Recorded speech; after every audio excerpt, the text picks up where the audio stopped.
I think we launched 500 to 1,000 pieces of creative every week. 80% of the times you don't have a winner. Everyone has like 5 things they really wish they understood. When you do find those winners, then you can double down and just like rinse and repeat. You know, at the end of the day, like people just want to buy cool shit. Insights into the innovations and revolutions of the marketing world. Welcome to the Marketing Scientists Podcast. Hey everyone, and welcome to another episode of the Marketing Scientists. Today, I'm talking to Nick Sharma and Ari Murray from the Sharma Brands.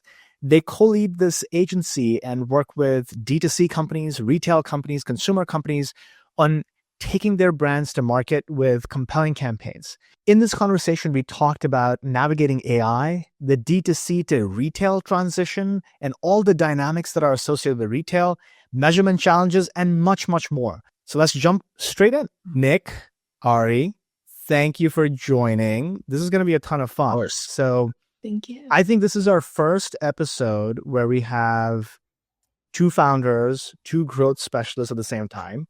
And you all have been building this company together, if I'm not wrong, for the last whatever number of years. Is that right? Like, tell me how this all even started. Well, I don't know if I'm a founder, but I'm employee number 4. And it's the best job of my whole life, but you know, it's definitely Sharma Brands, but I think I have a big part of it. Oh, for sure, yeah. I mean, Sharma Brands started in 2019 and has just kind of slowly grown since then. Started in New York, where I was based, and we started as basically like a outsourced, strategic head of growth or fractional head of growth, something like that.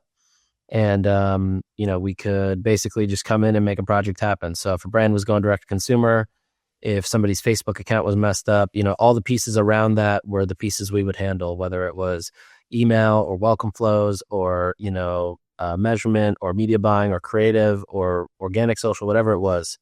And we could kind of like set a strategy and then get the right people in place. And then as the years went on and the demand was still there, we just started to build the entire puzzle inside. So, we hired our own UI designers, our own media buyers, our own video editors, animators, copywriters. Everything is internal. And we've got this basically self-sustaining direct-to-consumer studio, you could say. And then we work with brands to basically, execute on their behalf. That's awesome. So that was a great pitch, Nick. You're obviously good at this. When you started this, right, you mentioned it was a fractional, like you were kind of just, on your own. Had you imagined that it would grow to this volume, or was that always part of the master plan, or did that just kind of evolve organically? Nope. Just all organic. And even today, it's just like, oh, didn't expect this problem to happen, or this growing pain, positive thing too, to happen. So yeah, it's been cool to see.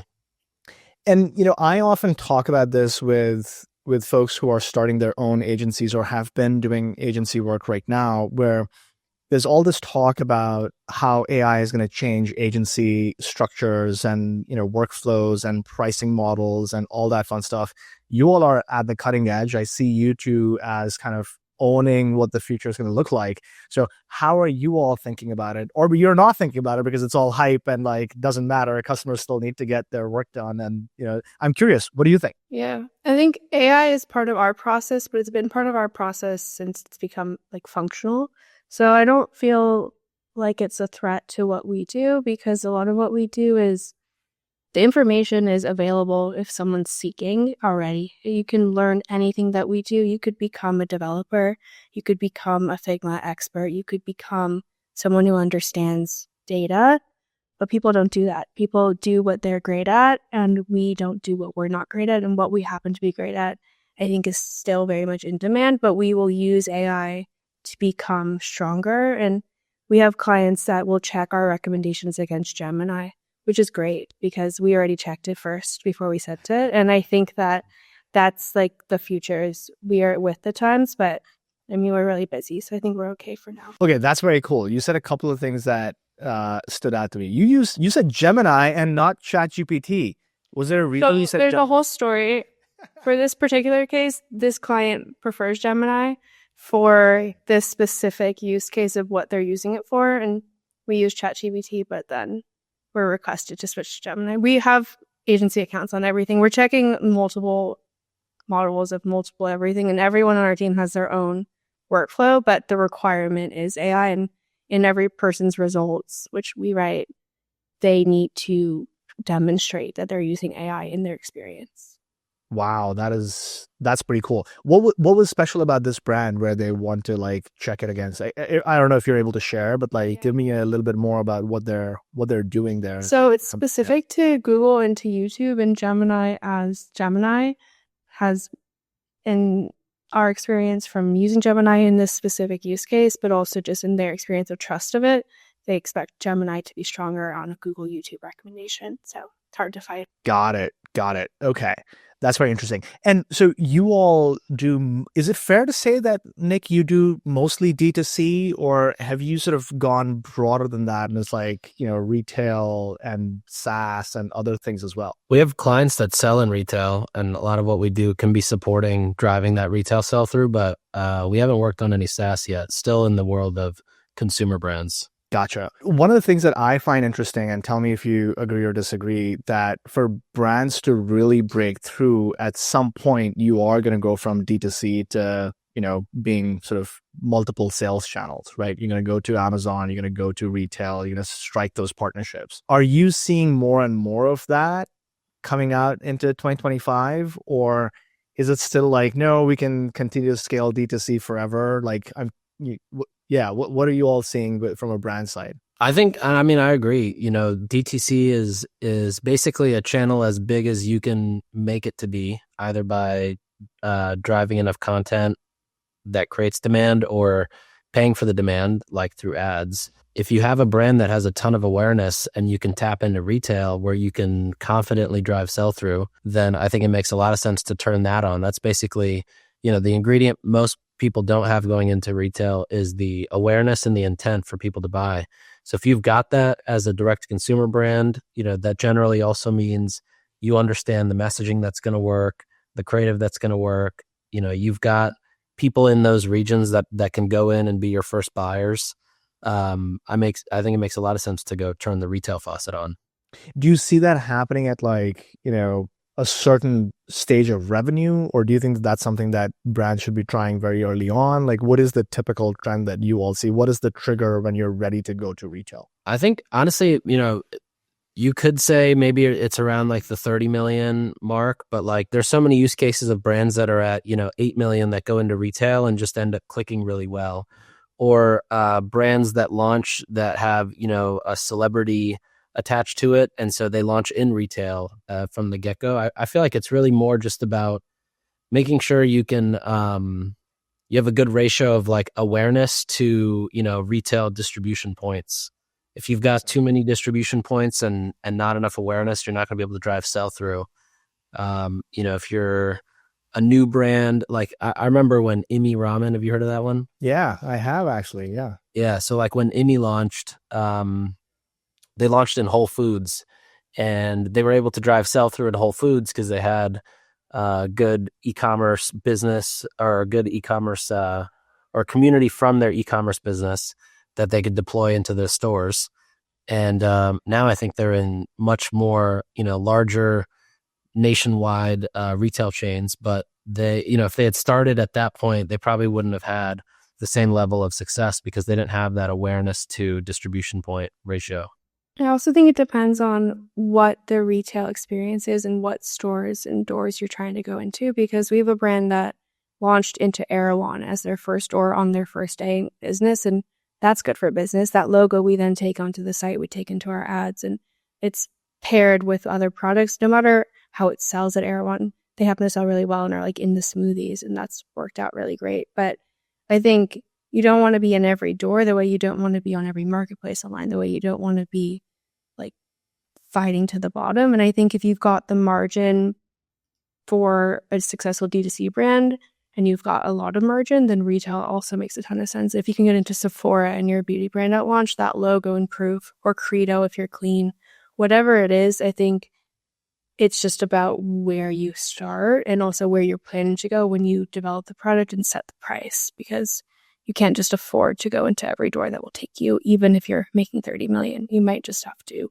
like develop an entirely new product. So very much So depends. let's talk about that a little bit. So you mentioned like you don't want to be in every door. You may not be able to afford to go into every door. Say more about that. Like what's the I think it depends. Like, yeah. I mean, if you're within Sephora, there's a huge margin there. So if you can't afford that and you're a beauty brand, then you've set your price wrong all along and you're going to struggle to sell one day because you're comparing to brands that have this forecasted and understood.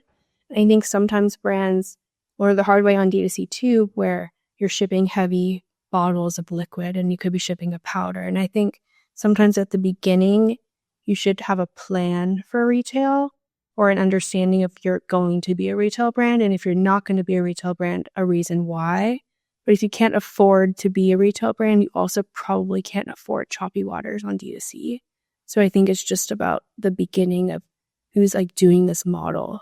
Because sometimes I think brands fail earlier than they should, but also sometimes later than they should because they just didn't expect to have to change. I think it's more fun when brands are slowly everywhere, but our brands that are on Amazon are helped by what we do on the D2C, and our brands that are on the D2C are helped by being in Walmart if that's their customer. And I think it's not our specialty, but we know and we can see the halo of what we're doing. All right. So that halo brings me to measurement, which obviously is always a spicy topic, right? What I've seen is a lot of people kind of treat these sales channels kind of separately, right? Where they're evaluating what's happening in D2C and what's happening in Amazon, what's happening in retail, and very often not connecting the dots between everything, right? Where when you're helping them from an advertising and distribution perspective, it's lifting all boats, but it's hard to get everything together. Are you seeing the same thing in your customers, or do you feel like the tide has shifted and people are getting a lot more mature about how they're tying and connecting the dots across all sales channels? I feel like it depends. There's some brands that recognize, like actually one interesting person that we work with is Ryan, the founder of Jolie. And like, if anybody follows Ryan on LinkedIn, you actually see how he thinks about measurement and attribution and how most of it's just garbage and baloney anyways. And, like we have people we work with who think like that, which is also fun because to them, it's like you could propose running incrementality tests and then actually define values. But then you have others who may not understand how measurement works or why something like MTA is different than an MMM, or why you need that if you have Facebook numbers that are reported in platform. So there's a variety, I think, but it usually depends on the maturity of the brand that we're working with in terms of like how deep their knowledge is. And That's a really interesting. Go ahead, Ari. Yeah. I would say I think it also depends on the marketer at that brand that's reading the data, because sometimes the KPI set that we all agree is like how we're going to measure this new channel. Then let's say we have all these systems, we have softwares, we all agree, and then conversion rate on the D2C store will decline when they go into Ulta and start advertising against Ulta. And so I think that can cause hesitation. And I think to Nick's point, it really depends on like who's on the other side deciding what is the definition of success of each of these channels, and also like of these numbers, and what are we going to do and what do you let stop you? Because sometimes I think you can get stopped from growth because you can't either see what you're going to go do, or you see one adverse effect of that growth and you like kind of overreact. This is all very fascinating, and it's very similar to what we see with customers. Are you seeing more people starting to take a hypothesis-driven approach where they're saying and being very intentional about, okay, here's the next 5 or 10 things that we want to test from whether it's unlocking a new channel, whether it's a new strategy, whether it's a new type of creative or a new type of, targeting, or is it a little bit more nilly-willy in terms of, hey, this is what's happening this quarter, so we're just going to do it type of thing? I'm from your perspective, how would you say, is it like 50-50 in each bucket? Is it more, trending towards a certain type of customer? I think at the beginning, there's like 5 questions or 5 hypotheses that people have. And as you test those and get results from those, and you move into like, what do you learn and what does it teach you? I think that's where sometimes it can fall, where then you sort of just like let the wind take you, or you run out of ideas and you see online, oh, someone tested this, someone tried that. But think at the beginning, everyone has like 5 things they really wish they understood. But then from there, how do you actually like make sure you retest those ideas in new climates and then have ideas that are like a bit past the like low hanging on the floor? Yeah, that makes sense. And when you all work with your end clients, what is the role that you take as an agency in helping them shape that strategy? Is it like full service, like we'll own everything, or is it more of a partnership with that end marketer who's, doing sort of X part of the job and you all are doing the Y part of the job? Like, I'm curious how that works out. It's I'd say it depends on the brand. So like there's brands that we work with that have no marketing team. There's just 2 founders or a founder. Maybe there's one quarterback who's kind of overseeing all things marketing. That's where we'll basically kind of act as your internal team, basically. So, if you have a new product launch coming, then our team is building a product page, getting the content ready for the ads, getting the copy ready to go live on the ads, getting emails ready to go, maybe changing the pop-up, whatever it may be.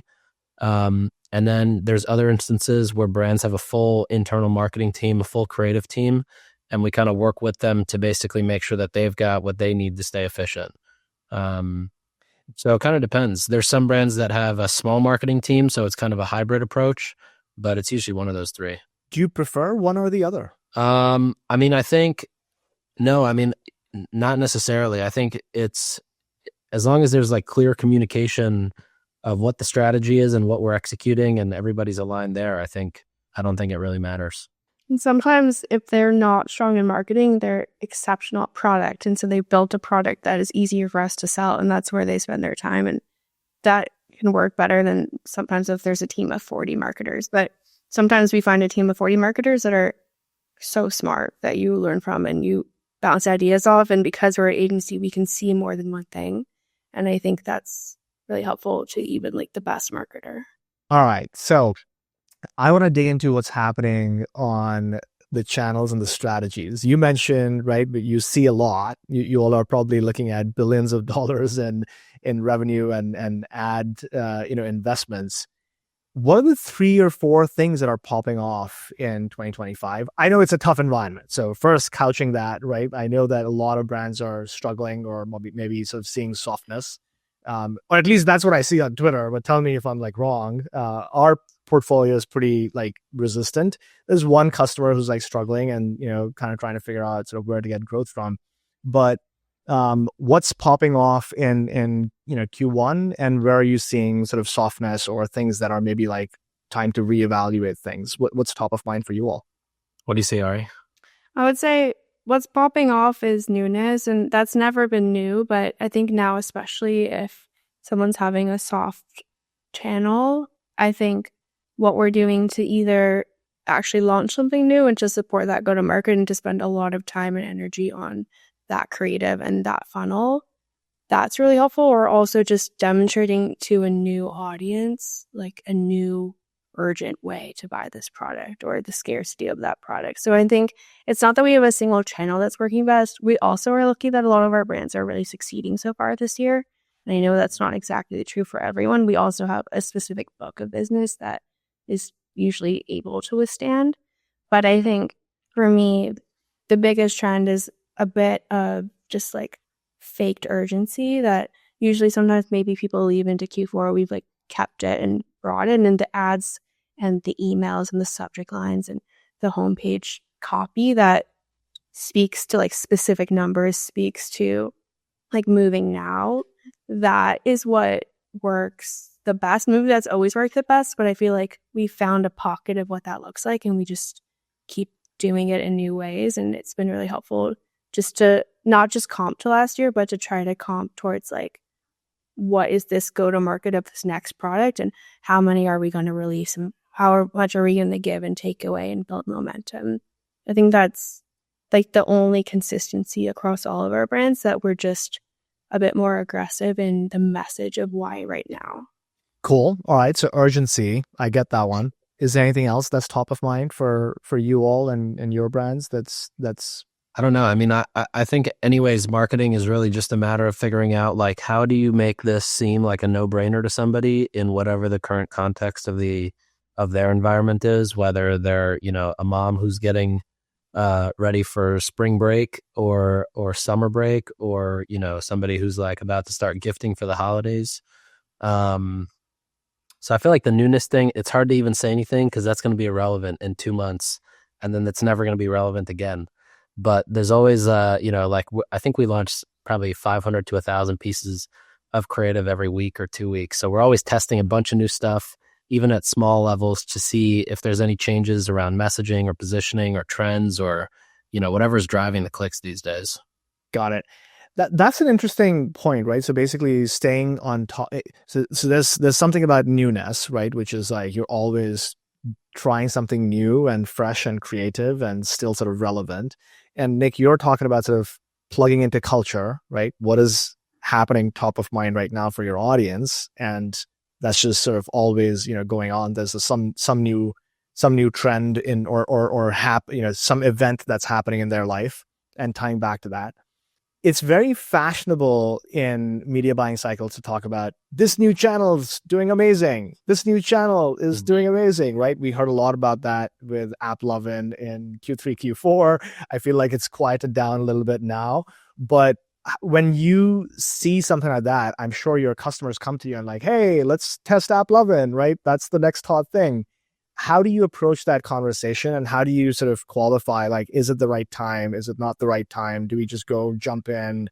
Like, are there things that you think about and guide your customers through when that happens? Yeah, I mean, some of our like more established customers were testing it out and it was working pretty efficiently.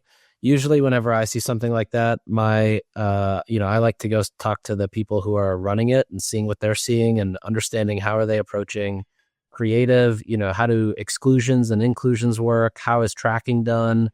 What is their AI or their ML like? How sophisticated is that? Is it a self-service or is it a managed service? If it's a self-service or if it's a managed service, are there things that you don't have access to that you would otherwise want? And then, of course, how do you measure this thing? Like if you're going to spend, $10K or $25K or $50K, how are you thinking about measurement and what impact it has on, well, really every channel you're running it in? I think most of our clients who ran something like AppLoving did a bunch of incrementality testing. And, the beauty of incrementality testing is not only can you just measure other channels, but you get a much longer window to look at. Like you don't have a 1-day view or a 7-day view. You can look at a 6-week view or a 12-week view and understand its impact. But yeah, that's usually how I think about new channels. And also I try to put myself in the position of somebody who's consuming that ad, but I couldn't really do that. I don't play any games on my iPhone. Me either. That was always hard for me because I have not been on a bunch of these apps, right? So I have no experience with, I am not a mobile gamer at all. Same thing. I was not a TikTok user until a year ago. And I was like, no. Being in my profession, I have to be a TikTok user, right? Of course. You have to do it. Like, what are you going to do? Like, that's the only way to understand stuff. Okay. So shifting gears a little bit, you mentioned, incrementality testing. You mentioned, looking at sort of broader attribution windows. Are you all seeing a faster adoption of things like incrementality this year or since last year? Or have you, I feel like the tide has shifted, and obviously we're betting the company on that, right? That the time is now. But are you seeing that from your customer portfolio? We're seeing it. We've been keen on it for a long time, but we're seeing accounts even that aren't, at a level of maturity asking for this, understanding this, at least when we bring it up as well, or we try to bring it into the fold of our spend or what we want to theorize, it's an easier discussion over time. And that's been really helpful. And for us, it's a great guiding light because ultimately we're deploying so much spend, and to have the right architecture and data surrounding that spend makes everyone better and makes us all a bit more responsible, especially when there's always going to be a gray box of things you can't control or understand or see, and that's buying. Like, I could tell you about a product on this podcast and you could buy it and no one will know how you got there. But often you really can see a bit more of a line than you allow yourself to see.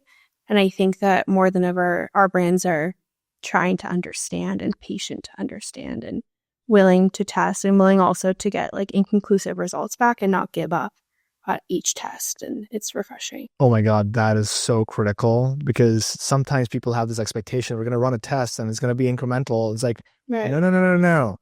Half your tests are going to come back as no lift. Right. Or same for CRO, like it will be too close to call. And if you get more than one of those in a row, it's a big discussion, but I think that means you're doing it correctly. 100%. What we have found, we did an actual analysis with, not we did the analysis, but we looked at meta-analysis of CRO tests. So conversion rate optimization tests, A/B tests on, Booking.com, on Airbnb. Like, I'm going to use these tech brands because they have a lot more volume and they do a whole bunch of these tests and they publish their results. And then there's meta-analyses that looks at all of those. Guess what? 80% of tests fail. Right. Means 80% of the times you don't have a winner. And if you don't have that knowledge going into that testing program, then you're going to get rejected after or dejected after like 4 or 5 tests. You're like, no, you're going to find those winners, because when you do find those winners, then you can double down and just like rinse and repeat, right? So that's cool. Do you all maintain a log of these types of experiments with your customers, or like, is that sort of common practice? Everything we do is like so systematized. Like we log every time we touch anything across anything, and it's an internal log, and then we also twice a week are reporting out what we're seeing and what we're testing, and then on a monthly basis recapping and formalizing. So we have basically processed so that anyone new to their team or to our team can understand what's already happened, at least under our viewership or stewardship, and then it's just meant to like live on and inform the marketers that come after us too. Okay, one last question, which is all about ML and AI stuff. Pretty much every ad platform is moving towards this, like, hey, don't worry about it. Just tell us what needs to happen and we'll take care of you, right? It's like, we got you. We'll make sure it gets served up to the right people. What's your experience been with all of those, right? So we're talking about Vantage, we're talking about Performance Max, we're talking about, I think TikTok has Spark ads or something else. Yeah, Smart. How has that been for you all from a media buying perspective? Like, how much control are you letting, go off versus sort of retaining on your side in terms of how you sort of change the dials? I think, or at least on the meta side, for us, it also really depends on the client. Like, we have some clients that will favor growth over control, and we have tested in those cases on like specific budgets, taking all AI recommendations for 2 weeks on a specific campaign. And it's so far in that specific test been really helpful. But you have some clients that would wig at what that looks like and sounds like. And there's just, I think, a situational understanding. So it depends on the client. The client that's going to let you try, at least with a specific incremental, like experimental budget, to try these new ways of buying, those are the clients that can also understand incrementality. Those are the clients that can also, have a strong marketing team, or at least a strong understanding of like letting us do our job. But there's some brands that will not allow that level of sort of release.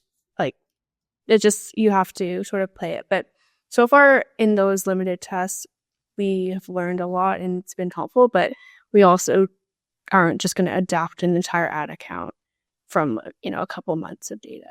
Makes sense. Isn't Advantage slowly going away too? Is it? I don't know. I'm surprised to hear that. I could be wrong. But I think what Ari said, like, each account, you just test it. For some of it works really well. For some of it doesn't. It just doesn't work. And also they, a lot of these, like, I call them like the For You page ML of advertising, because that's really what it is. It's just the system doing what it thinks is best. But sometimes these brands don't have enough data, or like they're not a brand enough, and they don't have enough signal variety as a brand to where this type of advertising works efficiently for them. So in those cases, the more manual setups work a lot better.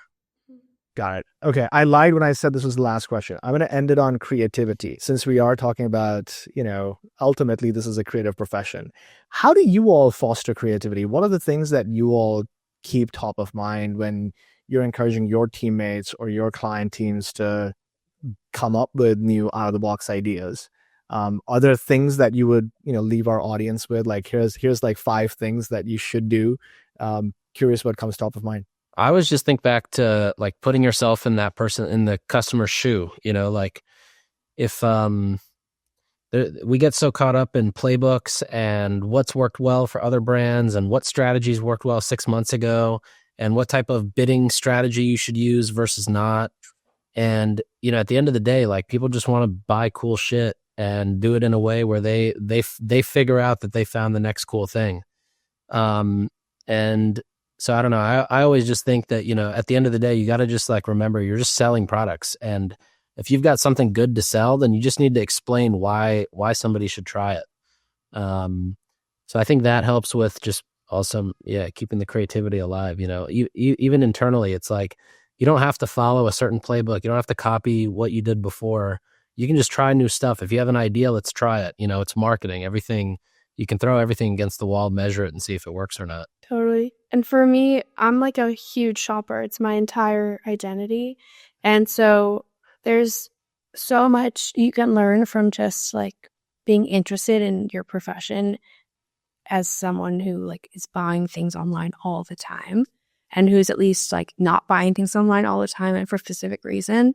And we foster that, and we want people at Sharma Brands to be people of taste, people who are interested in what we're doing. And you can have a ton of skill set, but if you aren't deeply fascinated by why people buy and why you buy and what you hated and this thing came damaged and why didn't you leave a review and all these questions, I think then there's only like a specific level of impact you can drive. I also feel like we, on the creative side, we bring all of our creatives together all the time, even though everyone is incredibly specialized. So our email designers see every website we do. Our ad creatives see every email we send. And I think that there's a lot to learn from what your teammates around you are learning. And then I think for the parts of the funnel you're not specifically in control of, we also have requirements to go study. So if you're a media buyer, you think you're briefing ad creative, you're not briefing ad creative, you're briefing ad creative and landing pages and ad copy. And you want to see the emails sent in that week as well. And I think that breeds creativity. And every cool brand we all come across, we had like a group DM that Nick set up like years and years ago. And I get sent ads like every single night. I'm like, wow, how'd you find this brand? Who does Meta think you are? And we just see so many brands on a daily basis. Oh, wait. So hang on. I got to get on this DM group. This is fun.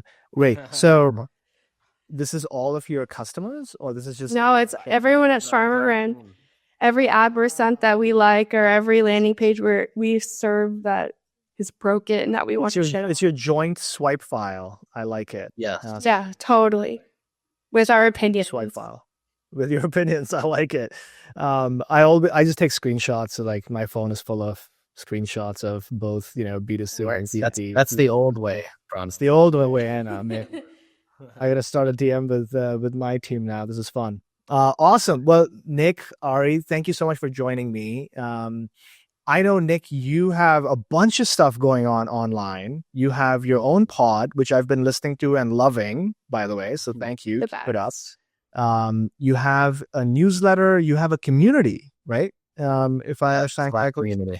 The Slack community. So we'll put links into the show notes. LimitedSupplyPod.com. LimitedSupplyPod.com. And then Ari, you write online, and I've been following your journey as well. So you've got a LinkedIn page where you're writing, or even Twitter. Is that right? Little Twitter. I kind of fell off. I wish I was a thread boy, but it's hard.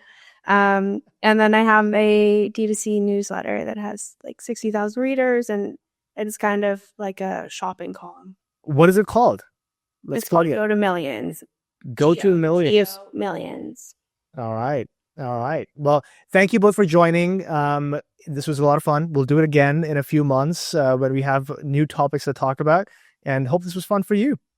Yeah, thank you so Amazing. much. All right, folks, that was Nick and Ari from the Sharma Brands. If you haven't heard of them, I'd be surprised, but go check them out. They're both pretty active on LinkedIn and Twitter, and obviously the Sharma Brands website. So go check them out. And tune in again next week for another insightful episode.